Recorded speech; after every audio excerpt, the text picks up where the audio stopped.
आजकल जंगल में रोज बारिश हो रही थी। पक्षी उस बारिश की वजह से कठिनाइयों का सामना कर रहे थे। वहीं कालू का बेटा जग्गू रो रहा था। मम्मा, मुझे भूख लगी है, कुछ खाने को दो मम्मा। जग्गू चुप करके सो जा। देख नहीं रहा है बाहर कितनी तेज बारिश हो रही है। हम भोजन लेने नहीं जा सकते। मम्मा, भूखे पेट नींद नहीं आ रही है। एक बार बोला ना, भोजन नहीं है, चुप करके सो जाओ।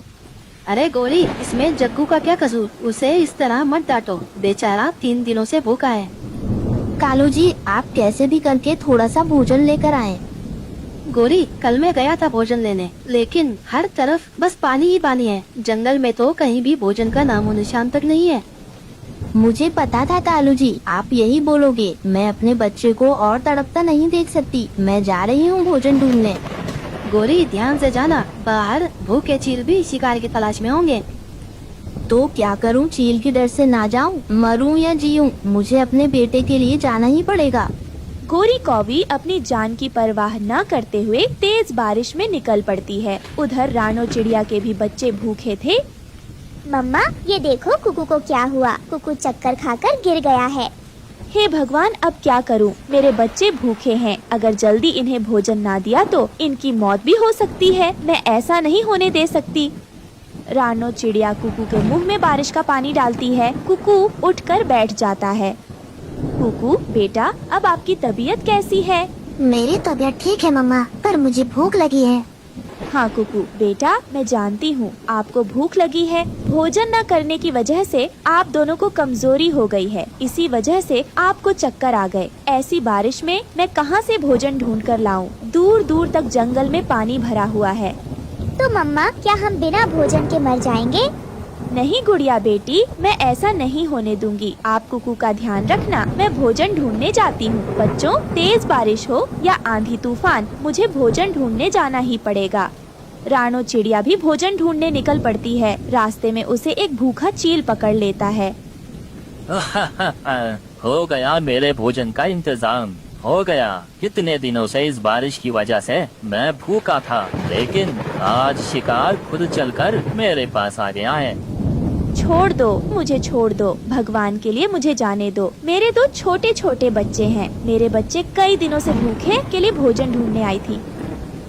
चुप, एकदम चुप। अगर तुझे छोड़ दिया तो मैं भूखा मर जाऊंगा। आज तो मैं तुझे खाकर अपनी भूख मिटा कर ही रहूंगा। उसी समय भोजन ढूंढते हुए गोरी को भी उधर से गुजर रही होती है। तभी वो रानो चिड़िया को चील के चंगुल में फंसा हुआ देख लेती है। अरे बाप रे बाप, मुझे इस चिड़िया को बचाना होगा। मुझे लगता है चिड़िया भी इस बारिश में अपने बच्चों के लिए दाना लेने आई होगी और इस जालिम चील ने इसे पकड़ लिया होगा।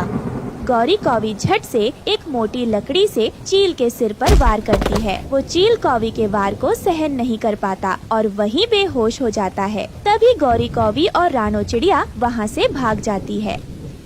रानो चिड़िया, तुम ठीक तो हो ना? हाँ गोरी बहन, मैं ठीक हूँ। अगर आप समय पर नहीं आती तो मैं आज चील का खाना बन गई होती। आपका बहुत बहुत शुक्रिया गोरी बहन। आपका यह एहसान मैं मरते दम तक नहीं भूलूंगी। आपने मेरी जान बचाकर मेरे बच्चों पर उपकार किया है, मुझे नया जीवन दान दिया है। रानो चिड़िया, अब इतनी भी मेरी तारीफें ना करो। अरे बाप रे बाप, मैं तो भूल ही गई। मैं भोजन लेने आई थी। मेरा बच्चा 3 दिनों से भूखा है। गौरी बहन, भोजन लेने तो मैं भी आई हूँ। बच्चों को कमजोरी से चक्कर भी आने लगे हैं। चलिए हम दोनों साथ साथ भोजन ढूंढते हैं। थोड़ी दूर जाने पर रानो चिड़िया गौरी को रोकती है। गौरी बहन, रुके रुके, ये देखें, यहाँ इंसानों का टेंट लगा पड़ा हुआ है। मुझे विश्वास है हमें खाने के लिए यहाँ पर जरूर कुछ न कुछ मिलेगा। आप चलिए मेरे साथ। फिर वो दोनों खाना ढूंढने लगती है। तभी रानो चिड़िया को वहाँ मैगी पड़ी हुई दिखाई देती है। अरे गौरी बहन, ये देखें, यहाँ पर बहुत सारी मैगी पड़ी है। तभी गौरी कौवी उस मैगी को खाने लगती है। अरे रानो बहन, ये मैगी तो बहुत ही ज्यादा स्वादिष्ट है। चलो इस मैगी को अपने बच्चों के लिए ले चलते हैं। वो इसे खाकर बहुत खुश होंगे। ये कहकर वो दोनों अपने बच्चों के लिए बहुत सारी मैगी ले जाती है और अपने बच्चों को वो मैगी खिलाती है। मैगी खाकर रानो चिड़िया के बच्चे बहुत खुश होते हैं और अपनी माँ से कहते हैं, माँ, ये मैगी तो बहुत स्वादिष्ट है। आप जानती हैं कितने दिनों बाद मैंने पेट भर कर खाना खाया है। हाँ माँ, कुकू बिल्कुल ठीक कह रहा है। माँ, मेरा मन शाम को मैगी के कुरकुरे पकोड़े खाने को कर रहा है। क्या आप हमारे लिए मैगी के पकोड़े बना दोगी? हाँ बच्चों, मैं शाम को तुम लोगों के लिए मैगी के पकौड़े बना दूंगी। फिर रानो चिड़िया शाम को मैगी के पकौड़े बनाती है और बच्चों को खाने के लिए देती है। माँ, पकौड़े बहुत अच्छे बने हैं। इस बारिश के मौसम में आप मैगी के पकौड़े बनाकर पक्षियों को क्यों नहीं बेचती? माँ, मुझे विश्वास है ये मैगी के कुरकुरे पकौड़े सब पक्षियों को बहुत पसंद आएंगे। इस तरह आपकी अच्छी कमाई भी हो जाएगी। अपनी बेटी की बात सुनकर रानो बहुत खुश होती है। हाँ गुड़िया बेटी, ये आइडिया तो बहुत अच्छा है। मैं ऐसा ही करूँगी। जंगल में मैगी के कुरकुरे पकौड़े बनाकर बेचूंगी। बारिश रुकने के बाद रानो चिड़िया मैगी के पकौड़े बनाकर बेचने लगती है। पकौड़े ले लो, गर्मा गर्म मैगी के पकौड़े ले लो। जो एक बार खाएगा तो बार बार आएगा। रानो की आवाज सुनकर वहाँ पक्षियों की भीड़ लग जाती है। अरे रानो बहन, इन मैगी के पकौड़े की खुशबू तो बहुत अच्छी आ रही है। जरा एक प्लेट लगाना तो सही। अरे हम भी तो चक्कर देखें, आखिर ये मैगी के पकौड़े कैसे हैं? जी तोते भैया, क्यों नहीं, मैं अभी आपको एक प्लेट मैगी के पकोड़े देती हूँ। वो मैगी के पकोड़े खाकर हरिया तोता उनकी खूब तारीफ करता है। इस तरह रानो चिड़िया की मैगी के पकोड़े की दुकान खूब अच्छे से चलने लगती है। तभी अचानक से एक दिन उस जंगल में वो चील जिस पर गोरी ने हमला किया था, वो वहाँ उसे ढूंढता हुआ आ जाता है। इसी जंगल में वो कौवी और चिड़िया रहती है जिसने उस दिन मुझ पर हमला किया था। मैं उन दोनों को नहीं छोड़ूंगा, अपना बदला लेकर रहूंगा। ये कहते हुए उसकी नजर रानो चिड़िया की मैगी के पकौड़े की दुकान पर पड़ती है। अरे ये तो वो ही चिड़िया है जिसे मैंने उस दिन पकड़ा था, पर उस दिन कौवी ने इसे बचा लिया था। लेकिन कोई बात नहीं, आज इस चिड़िया से अपना हिसाब पूरा कर लेता हूँ। उस कौवी से बाद में निपट लूंगा। ये कहकर चील रानो चिड़िया की दुकान पर जाता है और उसकी दुकान पर तोड़ फोड़ मचाना शुरू कर देता है। अरे चील भाई, आप ऐसा क्यों कर रहे हैं? कितनी मुश्किल से मैंने अपना ये ठेला लगाया था। इन मैगी के पकोड़े को बेचकर ही तो मैं अपने बच्चों का पेट पाल रही थी। आपने मुँह गरीब के पेट पर लात मारकर अच्छा नहीं किया। हे चिड़िया, तू चुप हो जा। मुझे मत बता क्या सही है क्या गलत है। शुक्र मान मेरा जो तेरी जान नहीं ले रहा। बस तेरा मैगी के पकौड़े का ठेला ही तोड़ा है, वो भी तुझे सबक सिखाने के लिए। ये कहकर चील वहाँ से चला जाता है। रानो चिड़िया अपना टूटा हुआ ठेला देखकर बहुत रोती है। तभी गोरी कौवी वहाँ आती है। अरे रानो, क्या हुआ? तुम इस तरह क्यों रो रही हो? और तुम्हारा ये ठेला किसने तोड़ा? बताओ मुझे। फिर रानो चिड़िया गौरी कौवी को सारी बात बताती है, जिसे सुनकर गौरी कौवी को बहुत गुस्सा आता है। रानो, उस चील की इतनी हिम्मत, उसने तुम्हारा मैगी के पकोड़े का ठेला तोड़ दिया। मैं उसे ऐसे जाने नहीं दूंगी, उसे इस गलती की सजा जरूर दूंगी। तू इस तरह हिम्मत मत हार। ये कहकर गौरी कौवी और रानो चिड़िया जंगल के सभी पक्षियों को इकट्ठा करती है और उस चील के सारे जुल्मों के बारे में बताती है। तभी रानो चिड़िया कहती है, पक्षियों, आज उसने मेरा ठेला तोड़ा है, कल को वो आप सबको भी नुकसान पहुंचा सकता है। इस तरह हम उसके सामने घुटने नहीं टेक सकते हैं। मेरे पास एक प्लान है जिसमें आप सबको मेरी मदद करनी होगी।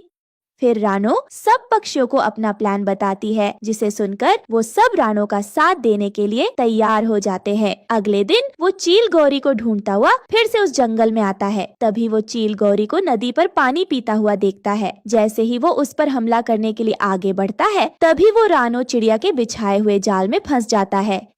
बचाओ, कोई मुझे बचाओ, निकालो इस जाल से, निकालो मुझे, मैं तुम सबको छोड़ूंगा नहीं।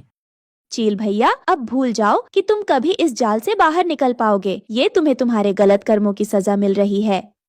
इस तरह वो चील उस जाल में हमेशा के लिए कैद हो जाता है। वहीं रानो चिड़िया जंगल में मैगी के पकौड़े बेचकर अपने बच्चों के साथ खुशी खुशी रहने लगती है। दोस्तों, आपको हमारी आज की कहानी कैसी लगी? हमारी कहानी को लाइक करें, कमेंट करके अपनी राय हमें दें। आपके कमेंट और लाइक हमारे हौसले को बढ़ाते हैं। अगर आप हमारे चैनल पर नए आए हैं तो हमारे चैनल को सब्सक्राइब करना ना भूले। आपका धन्यवाद। चील भाई, मुझ पर थोड़ा रहम करो। यहाँ से कुछ ही दूरी पर मेरे बच्चे भूखे प्यासे बैठे हैं। वो मेरा इंतजार कर रहे होंगे। मुझे एक बार उन्हें देखकर आने दो। मैं उन्हें भोजन देकर वापस आ जाऊंगी। प्लीज चील भाई, मेरा विश्वास करो, फिर आप मुझे खा लेना। ठीक है चिड़िया, तो फिर तुम चली जाओ, लेकिन जल्दी वापस आना, मैं तुम्हारा यहीं इंतजार कर रहा हूँ।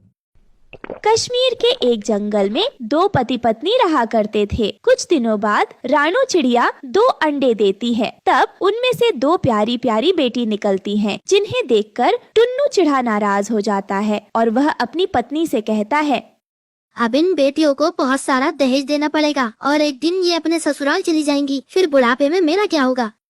अरे आप नाराज क्यों होते हो? अगली बार हमारे घर में बेटा आ जाएगा। देखो तो हमारी ये दोनों बेटियां कितनी प्यारी हैं। आप इन बेटियों को एक बार गले से तो लगा लो। लेकिन टुन्नू को तो बेटा ही चाहिए था। वो घर से बाहर चला जाता है। कुछ महीने बाद रानो चिड़िया फिर से एक अंडा देती है। पता नहीं इस बार अंडे से बाहर बेटा आएगा या फिर बेटी। हे भगवान, इस बार मुझे बेटा ही देना। मेरी विनती सुन लेना भगवान।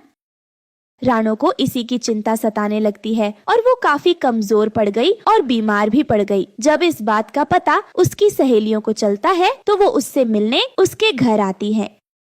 रानो, ये तूने अपनी क्या हालत बना रखी है और तेरी बेटियां भी बहुत कमजोर हैं। किस बात की चिंता सता रही है तुझे? मैं तुम्हें क्या बताऊं कि मुझे किस बात की चिंता सता रही है। 2 बेटियों की वजह से तुम्हारे जीजा जी मुझसे बहुत नाराज हैं। बस मुझे यही चिंता सता रही है कि कहीं अगर इस अंडे से भी चिड़िया बाहर आ गई तो मेरा और मेरी बेटियों का क्या होगा। हम कहाँ जाएंगे? और मेरे पति ने तो कह दिया है कि इस बार तो वो दूसरी शादी कर लेंगे। रानो, ऐसा कुछ भी नहीं होगा। तू चिंता मत कर, हम जीजा जी को समझाएंगे। तू अपना और अपनी इन बच्चियों का अच्छे से ध्यान रखो। ये कहकर उसकी सहेलियां वहाँ से चली जाती हैं। फिर कुछ दिनों बाद टुन्नू घर आता है। तब रानो के अंडे से एक और बेटी निकलती है, जिसे देखकर टुन्नू रानो को और उसकी 3 बेटियों को घर से निकाल देता है। हे भगवान, अब मैं इन 3 बेटियों को लेकर कहाँ जाऊंगी? मेरा तो कोई ठिकाना भी नहीं है और ना ही मेरा इस दुनिया में कोई है। हे भगवान, अगर सब अपनी बेटियों से नफरत करते हैं तो आपने इन बेटियों को बनाया ही क्यों है? क्या हर बेटी को ऐसी मुसीबत झेलनी पड़ती है? अगर आज मेरे माता पिता ने मुझे पढ़ाया होता तो मुझे यह दिन नहीं देखना पड़ता। लेकिन मैं अपनी बेटियों को पढ़ाऊंगी ताकि उन्हें भी मेरी तरह दुख ना झेलने पड़े। रानो चिड़िया अपनी 3 बेटियों को लेकर खुले आसमान के नीचे एक पेड़ पर कच्चा मिट्टी का घोंसला बनाकर रहने लगती है। तभी अचानक से वहाँ 2 बादल आ जाते हैं और जोर से बारिश करने लगते हैं, जिसकी वजह से रानो चिड़िया मिट्टी का घोंसला पानी में ढह जाता है। हे ऊपर वाले, ये तूने क्या किया? इतनी मुश्किल से मैंने ये घर बनाया था, वो भी तूने मुझसे छीन लिया। ये सब देखकर बबलू बादल को बुरा लगता है और वो अपने दोस्त कालू बादल से कहता है, अरे यार कालू, हमारी वजह से वो नन्ही चिड़िया और उसके बच्चे बेघर हो गए। देखना कैसे बारिश की वजह से उसका मिट्टी का घोंसला बह गया।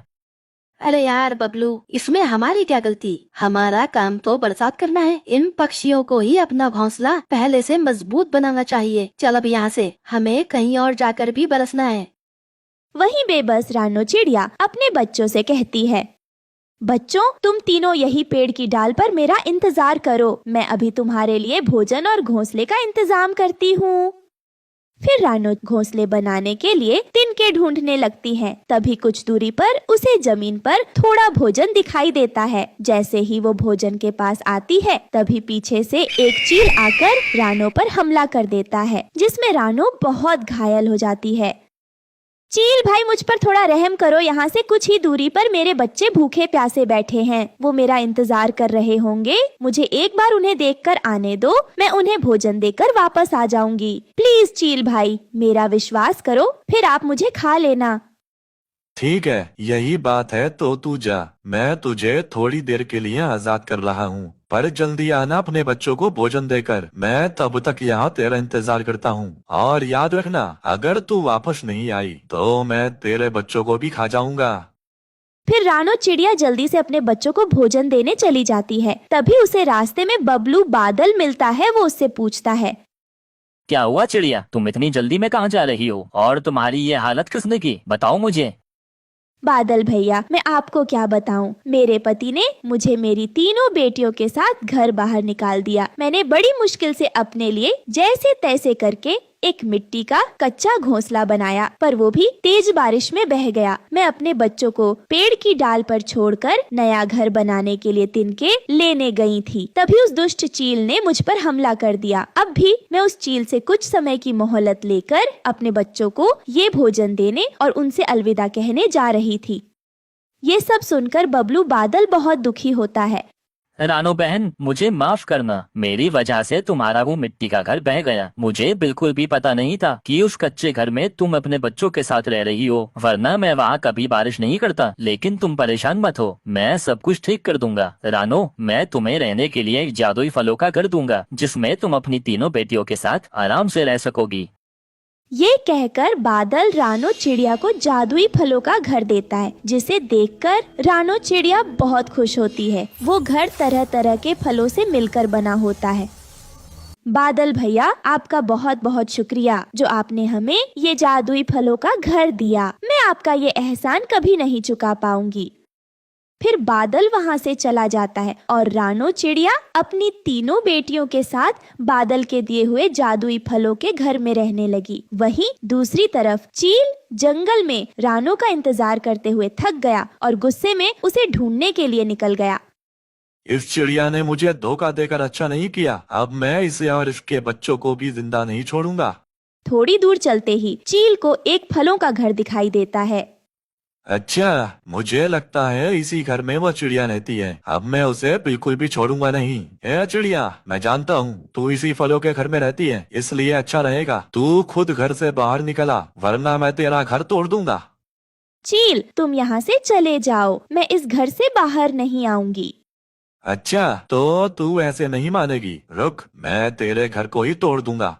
ये कहकर चील रानो चिड़िया के जादुई फलों के घर को तोड़ने की कोशिश करता है, लेकिन तभी उसे एक जोर का झटका लगता है, जिसकी वजह से वो जमीन पर जा गिरता है। अरे अरे क्या, अरे मर गया रे, अरे भागो यहाँ से। ये कहकर वो चील डर के मारे वहाँ से भाग जाता है। फिर इस तरह से रानो चिड़िया बादल के दिए हुए जादुई फलों के घर में अपनी तीनों बेटियों के साथ खुशी खुशी रहने लगती है। दोस्तों, आपको हमारी आज की कहानी कैसी लगी? हमारी कहानी को लाइक करें, कमेंट करके अपनी राय हमें दें। आपके कमेंट और लाइक हमारे हौसले को बढ़ाते हैं। अगर आप हमारे चैनल पर नए आए हैं तो हमारे चैनल को सब्सक्राइब करना ना भूले। आपका धन्यवाद। आ जाओ सब लोग, खाना बन गया है। माँ, आज तो बहुत अच्छी खुशबू आ रही है। क्या बनाया है खाने में? तुम लोगों के मनपसंद दाल चावल। माँ, आज तो खाने में दाल चावल है। माँ, दाल चावल तो बहुत महंगे हैं, तो आपने दाल कैसे खरीदी? आज जब मैं आम बेचकर घर आ रही थी तो वो रास्ते में एक बहुत बड़ा घर बन रहा था। वहाँ पर एक मजदूर की कमी थी। लकड़ी उठाने के लिए मैं चली गई। लकड़ी उठाने के बदले मुझे 100 रुपए मिले थे, तो उसी से मैं तुम लोगों के लिए दाल चावल ले आई। तुम लोगों को रोज रोज सूखा खाना खाते हुए देखकर मुझे बहुत दुख होता था। माँ, हम तो सूखा दाना खाकर भी खुश हैं। आपको हमारे खाने के लिए इतनी मेहनत करने की क्या जरूरत है? जिस उम्र में आपको आराम करना चाहिए, उस उम्र में आप हम लोगों का पेट पालने के लिए कितनी मेहनत करती है। पगली, मैं मेहनत नहीं करूँगी तो और कौन करेगा? आखिर मैं तुम्हारी माँ हूँ। चलो अब जल्दी से खाना खा लो, वरना खाना ठंडा हो जाएगा। रानो अपनी 5 बेटियों को खाना परोसती है और एक प्लेट में खाना लेकर आंगन में लगे बड़े से आम के पेड़ के पास जाती है। मेरे प्यारे आम के पेड़, देख आज मैं तेरे लिए क्या लेकर आई हूँ। ये दाल और चावल हैं। देखते देखते तू कब इतना बड़ा हो गया, मुझे पता ही नहीं चला। तू भले ही एक मामूली आम का पेड़ है, लेकिन मेरे लिए मेरे परिवार के सदस्य जैसा है। रानो चिड़िया खाने की थाली को उस पेड़ के पास रखकर पेड़ पर प्यार से पंख सहलाती है और अपने घर के अंदर चली जाती है। रानो चिड़िया जिस दिन से उस जंगल में आई थी, तब से ही रानो ने इस आम के पेड़ को बड़े प्यार से सींचकर बड़ा किया था। रानो चिड़िया आम के पेड़ से आम लेकर बाजार में उसे बेचकर अपना और अपने बेटियों का गुजारा करती थी। एक दिन आप खाना छोड़कर यहाँ इस पेड़ को पानी दे रही हो। अगर एक दिन पानी नहीं दोगे तो क्या हो जाएगा? बेटी, पेड़ों में भी हमारी तरह जान होती है, इसीलिए समय समय पर इन्हें पानी देना चाहिए। हम तो भूख लगने पर खाना मांगकर खा लेते हैं, लेकिन ये तो बेजुबान होते हैं। इन्हें कोई तकलीफ होगी तो हमें कैसे बताएंगे? माँ, आप तो इस आम के पेड़ को बिल्कुल अपनी बेटियों की तरह प्यार करती हो। रानो चिड़िया का आम के पेड़ को समय समय पर पानी देना और उसका ख्याल रखना जीवन का एक हिस्सा बन गया था। अरे घर पर कोई है क्या? कालू सेठ, तू यहाँ? तेरी हिम्मत कैसे हुई मेरे घर में कदम रखने की? मैंने तुझे कहा था ना, मेरे घर के आसपास भटकने की कोशिश भी मत करना। पैर कब्र में लटक रहे हैं पर जुबान तेरी कैंची की तरह चल रही है। देख, अभी भी प्यार से समझा रहा हूँ, अपनी जमीन को मेरे नाम कर दे। बदले में मैं तुझे अच्छे पैसे भी दे रहा हूँ। मुझे इस जमीन पर एक बड़ा सा ढाबा बनाना है। ये जमीन मेरे पति की मेहनत की कमाई की है। मैं इसे किसी भी हालत में नहीं बेचूंगी, समझे? चला जा यहाँ से। अभी तो मैं जा रहा हूँ, लेकिन एक दिन इस जमीन पर तो मैं कब्जा करके ही रहूँगा। इतना कहकर कालू सेठ वहाँ से चला जाता है। कालू सेठ की नजर बहुत समय से रानो चिड़िया की जमीन पर थी। ऐसे ही समय गुजरता रहा और एक रात, हे भगवान, ये बिन मौसम बारिश कैसे हो रही है? अभी अभी तो पेड़ पर ताजे ताजे आम आए हैं। अगर इसी तरह बारिश और हवाएं चलती रहीं तो सारे आम खराब हो जाएंगे। लेकिन माँ, अब हम लोग इसमें क्या कर सकते हैं? मैं ऐसा नहीं होने दूंगी। अगर आम खराब हो गए तो मैं तुम लोगों का पेट कैसे भरूंगी? रानो चिड़िया अपने घर में रखे एक बड़े से तिरपाल को लेती है और बारिश में भीगते हुए जाकर अपने आम के पेड़ को तिरपाल उड़ा देती है, जिससे आम बारिश और हवाओं से बच जाता है। लेकिन ज्यादा मौसम खराब होने की वजह से बिजली सीधे रानो चिड़िया पर गिरती है और वहीं पर रानो की मौत हो जाती है। उसकी बेटियां अब अनाथ हो चुकी थी। उसकी बेटियां इस सदमे से अभी उभरे ही नहीं थे। तभी चलो चलो, ये रोना धोना बंद करो और मकान खाली करो। ये घर हमारा है तो हम क्यों खाली करें? चले जाओ यहाँ से, वरना हम तुम्हारी पुलिस को शिकायत करा देंगे। एक नोटों की गड्डी पुलिस के मुंह पर मारूंगा ना, तो वो खुद तुम लोगों का घर खाली करवाएंगे, समझे? कालू सेठ और उसके गुंडे पांचों बहनों को धक्के देकर घर से बाहर निकाल देते हैं और कालू सेठ उनके घर पर ताला लगाकर चला जाता है। जिसके बाद बहनें अपने ही आंगन के बाहर बेसहारा पक्षी की तरह रो रही होती हैं। अगर माँ होती तो हमें अपने घर के बाहर इस तरह रोना नहीं पड़ता। पहले तो भगवान ने बाबा को छीन लिया, अब हमारी माँ को भी। भगवान, हमें भी अपने पास बुला लो। अब इस दुनिया में रहकर क्या करेंगे? ये सब कुछ इस पेड़ की वजह से हुआ है। अगर ये आम का पेड़ हमारे आंगन में नहीं होता तो हमारी माँ घर के बाहर नहीं जाती और न ही हमारी माँ पर बिजली गिरती। ये हमारे परिवार का सदस्य नहीं है, बल्कि हमारी माँ का कातिल है, कातिल। पांचों बहनें बहुत रोती हैं और उसी पेड़ के नीचे सो जाती है। लेकिन जैसे आधी रात होती है तो अचानक, उठो मेरी बहनों, उठ जाओ। इतनी रात को कौन है? एक तो इतनी मुश्किल से खाली पेट में नींद आई थी, इस आवाज ने तो मुझे जगा दिया। अनजानी आवाज सुनकर पांचों बहनें उठ जाती हैं। कौन हो तुम? हमारे सामने आओ, वरना हम तुम्हें छोड़ेंगे नहीं। तभी वो देखती हैं कि उस आम के पेड़ से एक चमकदार रोशनी आ रही है और पेड़ बोलता है, ये मैं जादुई आम का पेड़ हूँ। ये क्या? ये बेजुबान पेड़ बोल रहा है? मैं कोई साधारण पेड़ नहीं हूँ, बल्कि एक जादुई आम का पेड़ हूँ। तुम्हारी माँ ने मेरे बचपन से लेकर बड़े होने तक मुझे प्यार से सींचा है। हर दिन वो मेरे लिए खाना लेकर आती थी। हमेशा उन्होंने मुझे अपने बेटे की तरह प्यार किया था, लेकिन मेरी खातिर मेरी आंखों के सामने उनकी मौत हो गई और मैं कुछ नहीं कर पाया। लेकिन आज जब कालू सेठ ने तुम लोगों पर अत्याचार किया और तुम्हें घर से बेघर कर दिया, तो मैं खुद को रोक नहीं पाया। मैं तुम लोगों की मदद करना चाहता हूँ। बताओ, मैं तुम लोगों के लिए क्या करूँ? हम तो अपना पेट मेहनत मजदूरी करके भर लेंगे, लेकिन हमारे पास रहने के लिए कोई जगह नहीं है। हमें अपना एक घर दे दो।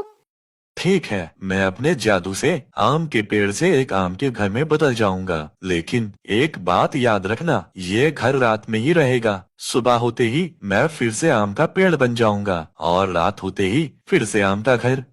इतना कहते ही वो आम का पेड़ देखते ही देखते एक सुंदर से आम के घर में बदल जाता है। इसके बाद पांचों बहनें उस आम के घर के अंदर जाती हैं और आराम से रात गुजारती हैं। फिर सुबह होते ही फिर से वह आम का घर एक आम के पेड़ में बदल जाता है। एक रात, बहुत भूख लगी है, कुछ खाने को दो ना। सुबह से कुछ भी नहीं खाया है। मालिक ने दिहाड़ी भी नहीं दी है। कह रहा था कल ही दिहाड़ी देगा। वो रोज ऐसा हुआ करता है। मेहनत मजदूरी करके भी हम 2 वक्त की रोटी नहीं खा पा रहे हैं। काश हमारे पास खाने के लिए कुछ होता। इतना बोलते ही उनके सामने खाने की 5 थालियां आ जाती है। ये देखकर पांचों बहनें बहुत खुश होती हैं और पेट भर खाना खाती है। ऐसे ही दिन गुजरते गए, लेकिन एक रात ये क्या हुआ? सुबह जब आया था तो यहाँ तो आम का पेड़ था, रात में आया तो ये आम का घर। इसके अंदर तो रानों की बेटियाँ सो रही हैं। लगता है इसकी बेटियों को काला जादू आता है। कालू सेठ अपने गुंडों के साथ पांचों बहनों के आम के घर में घुस जाता है। तो तुम लोगों को जादू करना भी आता है? हैं? तुम्हारी हिम्मत कैसे हुई मेरी इस जमीन पर आम का घर बनाकर रहने की?